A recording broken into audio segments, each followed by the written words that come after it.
Dans cette vidéo, vous allez découvrir comment agir en ce moment avec Bitcoin qui est en train de retracer à la baisse alors qu'on venait de faire un nouvel ATH, alors qu'il y avait énormément d'euphorie sur le marché. L'idée, c'est de vous montrer comment vous pouvez agir, est-ce qu'on a des nouvelles opportunités qui vont se présenter, est-ce qu'il vaut mieux justement vendre des Bitcoins actuellement. Forcément, vous le savez si vous êtes ici, Bitcoin il y a quelques jours, il a cassé son ATH ici aux alentours des 69 000 $. Donc évidemment, ça a amené beaucoup de greed, c'est-à-dire de la cupidité sur le marché, beaucoup d'euphorie. Les gens étaient forcément en train de s'imaginer un Bitcoin qui allait avoir justement un prix aux environs des 6 chiffres. Pour le moment, en tout cas, on a eu vraiment un retracement. On a été un tout petit peu plus haut aux alentours des 73 000 $. Mais maintenant, vous le voyez, depuis plusieurs jours, on a un Bitcoin, si je me mets en daily, vous le verrez beaucoup mieux, qui est en train de retracer à la baisse. Alors, est-ce que c'est simplement un petit retracement qui va vous permettre de racheter encore un petit peu plus de Bitcoin et de profiter justement d'un dip? Ou est-ce que au contraire, est-ce qu'on est en train de piéger du monde? Est-ce qu'on va aller rechercher un tout petit peu plus bas? On a fait croire que c'était to the moon pour Bitcoin. On va voir tout ça ensemble. Déjà, ce qu'il faut voir au niveau du weekly, justement, c'est que on a forcément de l'indécision qui arrive sur le marché. Même si on a beaucoup de personnes qui, elles, sont clairement dans la cupidité, sont dans le grid à mort, ici, quoi qu'il arrive, sur le plan graphique, ça reste exactement la même chose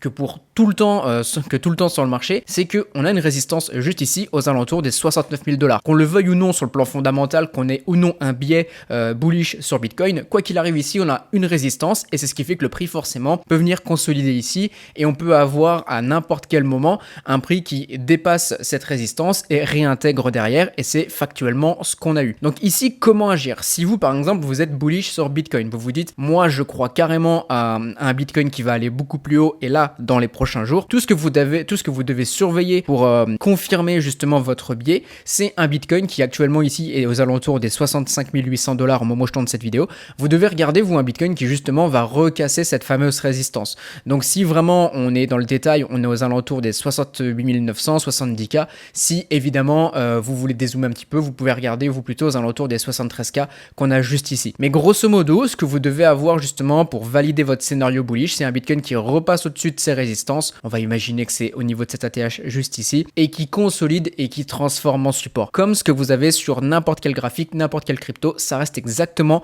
les mêmes conditions rationnelles. Si vous voulez voir un Bitcoin qui dépasse à nouveau un ATH et qui confirme ce sentiment bullish qu'on a eu juste ici, au niveau de la chart, vous devez avoir justement ça sur le graphique. Maintenant, évidemment, vous le voyez, on est plutôt pour le moment sur une légère trend baissière au niveau du daily. On le voit aussi au niveau du RSI. On a commencé à consolider petit à petit juste ici. On a forcément eu encore du surachat puisqu'on était en dehors de cette zone neutre du RSI. Donc ça veut dire qu'ici, tout ce que vous avez quand le RSI vient au-dessus de cette zone aux alentours des 70 ou même des 80 selon comment votre indicateur est paramétré, ça change pas grand-chose, ne vous inquiétez pas.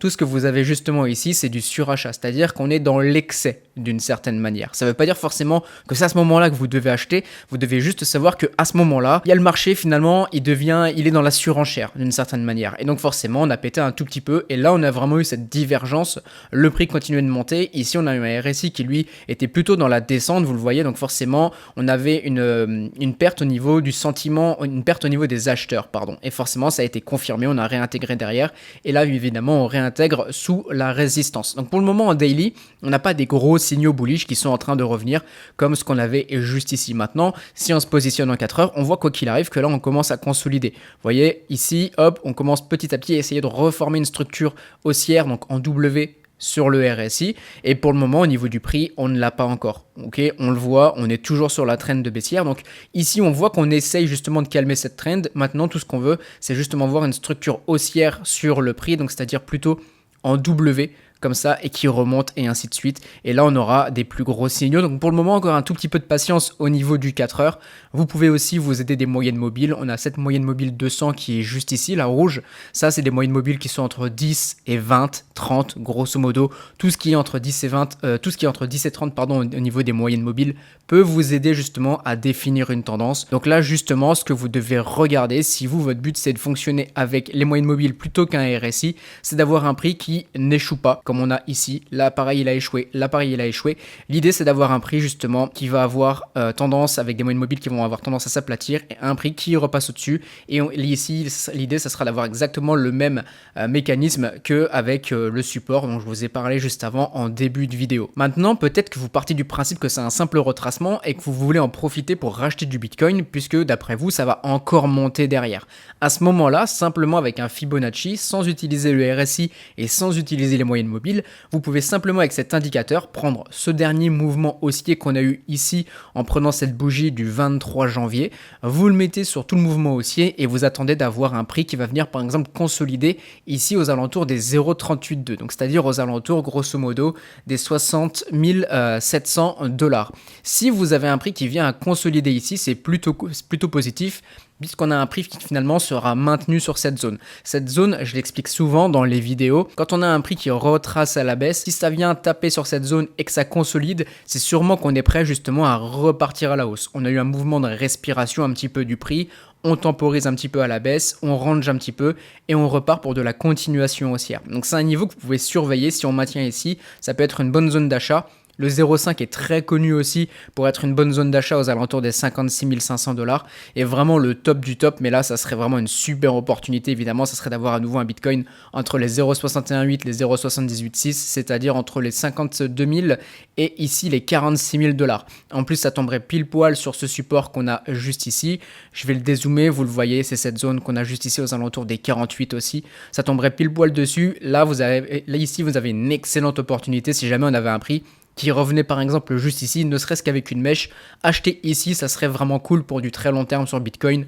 Vous savez que grosso modo, vous vous mettez bien. Ça me permet d'ailleurs de rebondir sur le Telegram privé, vous pouvez nous rejoindre avec les autres membres. Si vous n'avez pas envie justement de vous prendre la tête avec les graphiques, moi de mon côté, je vous envoie des signaux justement et vous avez ça gratuitement pendant 7 jours en ce moment. Vous avez un abonnement qui est mensuel ou un abonnement qui est annuel avec une réduction, c'est vous qui choisissez, mais vous pouvez le rejoindre tout à fait gratuitement pendant 7 jours. Et seulement ensuite vous avez votre abonnement qui se lance et qui est bien sûr annulable à tout moment. Si ça vous intéresse, le lien est en description et vous aurez accès à cette page où tout est expliqué de A à Z et vous pouvez nous rejoindre dans le Telegram. Maintenant peut-être que justement vous êtes plutôt baissier sur Bitcoin, que vous vous dites que justement on a piégé pas mal de monde, il y a moyen d'aller chercher un petit peu plus bas et que vous avez envie de shorter le marché. À ce moment-là, très simplement, comment est-ce que vous pouvez acheter? Alors vous pourriez très bien acheter là tout de suite en vous disant bon, moi je pars du principe qu'on va revenir par exemple à 50K, j'achète maintenant, pour moi ça me convient. Ou alors vous pouvez affiner votre entrée. À ce moment-là, vous faites comme ce qu'on a fait pour le mouvement haussier.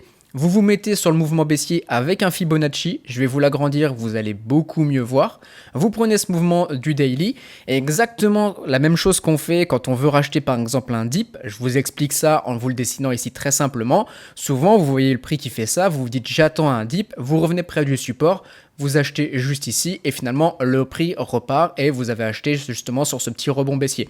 Vous pouvez faire exactement la même chose avec les mouvements de ce genre pour shorter le marché. Vous voyez que finalement on a notre top qui se met en place. Ici, cette zone, c'est celle qui est juste ici. Vous vous dites, moi j'attends un petit rebond, j'achète justement ce rebond, enfin je short justement ce rebond avant que ça parte vraiment à la baisse et donc vous shortez finalement à ce niveau-là. Où est-ce que vous pouvez justement trouver ce niveau sur Bitcoin actuellement? Vous mettez votre Fibo et vous attendez justement que le prix revienne par exemple sur les 0,382. Si vous voyez qu'on n'arrive pas à passer ce niveau-là, on peut avoir une continuation baissière, exactement comme le schéma pour le mouvement haussier. Ou alors vous pouvez très bien shorter les 0,5 ou évidemment du coup ça revient au même, les 0,618, 0,786, vous attendez qu'on soit dans cette zone par exemple ou qu'on échoue sur ce support et sur cette résistance et vous shortez ici, vous reprofitez de la baisse. Je finirai avec le mensuel parce que c'est ultra intéressant justement quand vous ne savez pas comment vous positionner, vous ne savez pas ce que peut donner le marché, regardez ce qui se passe au niveau du mensuel. Ici vous le voyez, on a eu avec le RSI finalement un Bitcoin qui était dans le surachat pendant plusieurs mois. Ici on était de novembre à 2020 jusqu'à mai 2021, on était dans le surachat. Donc vous voyez, aujourd'hui, on rentre seulement dans le surachat actuellement sur Bitcoin. On pourrait très bien avoir un Bitcoin qui fasse exactement la même chose. Pas forcément la même chose en termes de performance, en termes d'évolution en pourcentage, mais simplement avoir un Bitcoin qui continue à être aussi avec un RSI en surachat pendant plusieurs mois. Donc ici, pour le moment, en monthly, on n'a aucune indication si le prix va se retourner ou quoi que ce soit. Donc pour le moment, en monthly, on continue la trend de haussière.